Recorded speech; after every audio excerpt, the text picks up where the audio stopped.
friend, it's Karey, and welcome back to Mind-Body Connection, where we heal our minds, bodies, and beliefs, one honest conversation at a time.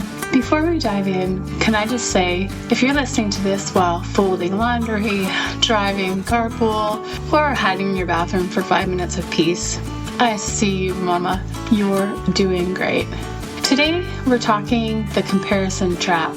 Yep, that sneaky little joy thief that shows up when you're just minding your own business, scrolling your phone, and suddenly you're convinced you're a failure, a frump, or a fraud. If you've ever thought, she's prettier, she's skinnier, she's more successful, look at her kitchen, her eyelashes, her Peloton thighs. Whew, girl, you're not alone. I've been deep in that thinking too. But the biggest problem is, it's not just that comparison hurts your feelings, it actually changes your brain. Like, it literally rewires it. And we'll get into that nerdy stuff soon. So today we're talking about how information overload rewires our mind and how we can rewire them back to peace, confidence, and purpose. We're going to get practical, we're going to get real, and I might even embarrass myself with some stories. Does that sound good? Hey, and stick with me till the end because I've got a free gift that'll help you instantly feel better when your brain's in that overthinking, overwhelmed kind of anxious state. So let's rewind the Karey tape for a minute and buckle up because this gets a little cringy. I remember being a young girl on the swim team, a teenager in drama class, then a young mom, and finally a mental health therapist, and still thinking, if I could just be prettier, or if I could just lose more weight, then I'd feel good enough. I was literally helping people love themselves while secretly Googling how to lose 20 pounds in a week at 2 a.m. The irony was not lost on me. I remember one specific moment. I was at the superstore because isn't every revelation at the shopping center? And I saw this woman. She was gorgeous. She had the cutest outfit and her kids were perfect and behaving. She was buying organic everything while I'm over here with my yoga pants that haven't really seen yoga, grabbing whatever's on sale. And I stood there in the soup aisle having a whole identity crisis because this stranger I saw had her whole life together and I was, well, just me. I went home feeling less than, frustrated and beating myself up for the 100th time that week, wondering why I couldn't be skinnier and have that thick wavy hair I so desperately wanted. I was miserable. I started searching online again to see where I could find that magic pill or drink or potion that would fix me. But here's a plot twist. A week later, I saw that same woman at church. She came up to me. She said, "Oh, I loved your drumming today. You're so talented. And also, I saw you at the store last week and thought, wow, she looks so beautiful, peaceful, and put together. I wish I could have your confidence." What? Plot twist of the century, right? That's when it hit me. We're all looking at each other thinking the other person has it all figured out, when really we're all just winging it with varying degrees of mascara.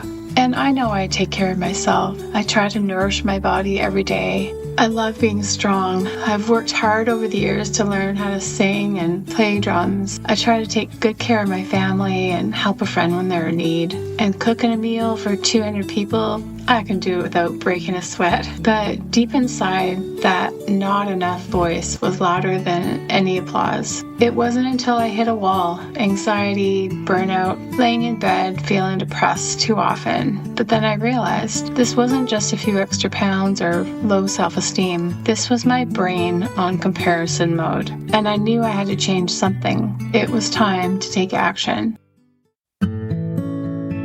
Let's talk about what's really happening when we scroll. And by scroll, I mean that thing we do for just 5 minutes that somehow turns into an hour, and suddenly we know everything about our high school acquaintances, cousins, best friends' wedding. My favorite neuroscientist, Dr. Leaf, explains that our brains literally rewire themselves based on the information we consume. As we talked about before, this is called neuroplasticity. Basically, our brains are like Play-Doh that never hardens. Every time we get online and start to scroll past hundreds of posts, videos, reels, images, captions, memes, we're teaching our brains to constantly compare, react, judge, and race. We're conditioning our minds to stay in beta state, which is high alert, low peace. It's like living in permanent fight or flight mode, except instead of running from a lion, we're running from Susan's perfect kitchen renovation. And here's what's wild. Studies show that seeing just 50 images in rapid succession, hello Instagram stories, triggers the same stress response as being chased by a wild animal. Your brain can't tell the difference between real danger and Jennifer's gym selfie at 5 a.m. Jim Quick says, your mind is like a garden. What you feed it is what grows. Well, girl, if we're feeding it flawless highlight reels, filters, and hustle culture 24/7, guess what grows? Insecurity, self-doubt, anxiety, perfectionism. It's like planting weeds and wondering why your garden looks terrible. Tony Robbins calls it the tyranny of shoulds. I should be there by now. I should look like her. I should have more followers. I should be a full-time boss babe by Tuesday. Let me tell you about my should spiral from last year. I saw this podcaster who is younger than me and started their business around the same time. They had 100,000 downloads in a month. 100,000. I felt so defeated. So naturally, I started to spiral. I should post more online. I should be funnier. I should have better content. I should hire an expert to coach me, or maybe move to the big city. I went from she has more downloads to I should relocate and change my entire life in about 30 seconds. That's not inspiration. That's internal bullying, and it's exhausting. If it's okay, I'm going to get a little spiritual for a second, because the Bible says something radically different than what the world tells us. In Psalm 139, it says, you are fearfully and wonderfully made. And another verse says, you're God's masterpiece, created in Christ to do good work. Can we just sit with that for a second? God's masterpiece. Whether you believe in God or not, you are a masterpiece. You're not a rough draft or practice round. You're a masterpiece. So let me ask you, if you're a masterpiece, then why are you comparing yourself to someone else's Instagram reel? Something that's probably not even real. Here's what I love about this. You know how every artist has their own style? Like Van Gogh didn't look like Picasso, and I think, man, I need to paint more cubes. And they each had their own genius, their own purpose, and their own beauty. It's the same with us, honey. You weren't made to copy. You were made to create. You weren't made to impress. You were made to impact. Your beauty, your calling, your timeline. It's divine, not designed for the explore page. I love what Lisa Turker says. We were never meant to carry the weight of everyone else's expectations. That includes the expectation we create in our own minds based on what we see online. There's no Pinterest board in heaven of how your life should look. There's a plan for your life. So how do we reset our brains? How do we get out of this comparison hamster wheel? This is where mindfulness comes in. And before you roll your eyes again and think, oh, here we go, we need to sit cross-legged and start no, it's not like that. I'm not that kind of crunchy. In just 15 minutes a day of tuning in instead of scrolling out, this can change everything. Mindfulness slows the brain. It literally changes your brain waves from those frantic beta waves to peaceful alpha waves, out of that toxic comparison state and into peaceful awareness where we can observe without judgment. Think of it like this. Instead of being in the tornado of thoughts and emotions, mindfulness lets you step back and watch the tornado from a safe distance. You can see it, acknowledge it, but you don't have to get swept up in it. You don't need to meditate on a mountain in Tibet, but if that's your thing, then go ahead. You just need to breathe, feel, notice, and be in the moment. Here's a simple practice. It's called the 5-4-3-2-1 grounding technique. Start by noticing 5 things you can see, then 4 things you can touch, Next, 3 things you can hear, 2 things you can smell, and then 1 thing you can taste. This literally pulls your brain out of comparison mode and into the present moment. Try it right now while you're listening. Put me on pause and I'll wait. See?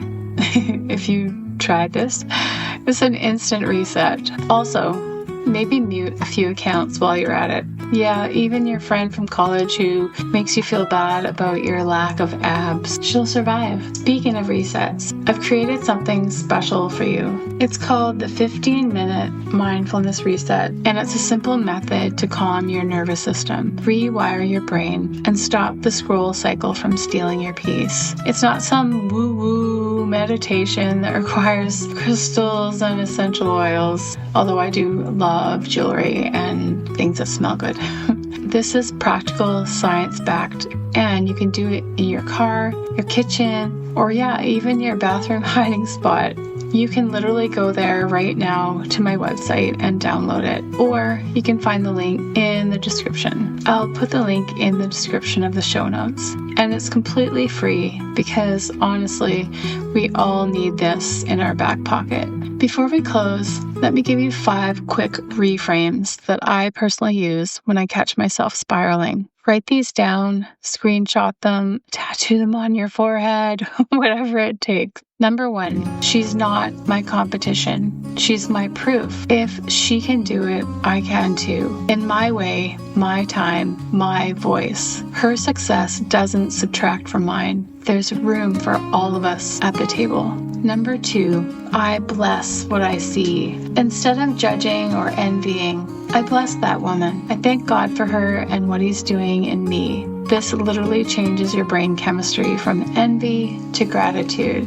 Number 3, I am not behind. I am on perfect timing. Say it with me. I'm right on time. Take a deep breath. God's not running late with your breakthrough. He knows. Number 4, her highlight reel is not my behind the scenes. You're comparing your messy middle to her polished final product. That's like comparing your rough draft to Shakespeare's published work. It's not fair and not accurate. Number 5, what if this trigger is actually a teacher? When I feel that comparison pang, instead of pushing it away, I ask, what is this showing me about what I want? What am I being called towards? Sometimes jealousy is just misdirected inspiration. Okay, let's get practical. We'll call this tool time. It's kind of a tool. Oh, there's always tools. Just wanted to do that. So this week's challenge is... actually, I've got 3. So there's 3 challenges. Number 1, the phone flip. For the next 7 days, every time you pick up your phone to scroll, flip it face down and take 3 deep breaths. Ask yourself, am I really looking for connection, information, or am I trying to escape something? Then decide if you really want to scroll or if there's something better you can do. Challenge number 2, the gratitude flip. Every time you catch yourself comparing, immediately list 3 things you're grateful for about your own life, out loud if possible, or write it down. Your brain can't be grateful and envious at the same time. I'm serious, just try it. And challenge number 3, the compliment offensive. Instead of competing, start celebrating. Comment genuinely on 3 posts this week. Cheer the other woman on. Celebrate their wins. Because when we lift others, we literally lift ourselves too. So I want to end with this, and I need you to really hear me. I mean, I know you hear me, you're on a podcast, but listen. You were never meant to live in the prison of not enoughness. Your worth is not measured in likes, waistlines, or how well you can make a charcuterie worth Instagram worthy charcuterie board.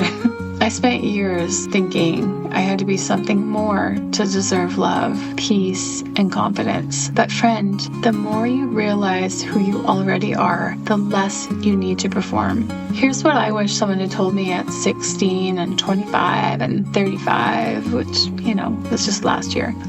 You don't have to earn your worth. You don't have to achieve your value. You don't even have to perfect your way into being lovable. You already are. You are not an accident. You are not a mistake. You are not too much or not enough. You are exactly who God intended you to be, exactly when He intended you to be. So next time you feel that scroll spiral coming on, pause, put the phone down, take a breath, and then if you can find a mirror, say this: I'm not a copy, I'm a masterpiece. I'm not behind everyone, I'm blooming. I am not forgotten, I am divinely designed. And I'm not competing, I am completing God's plan for my life. You've got this, and I've got you.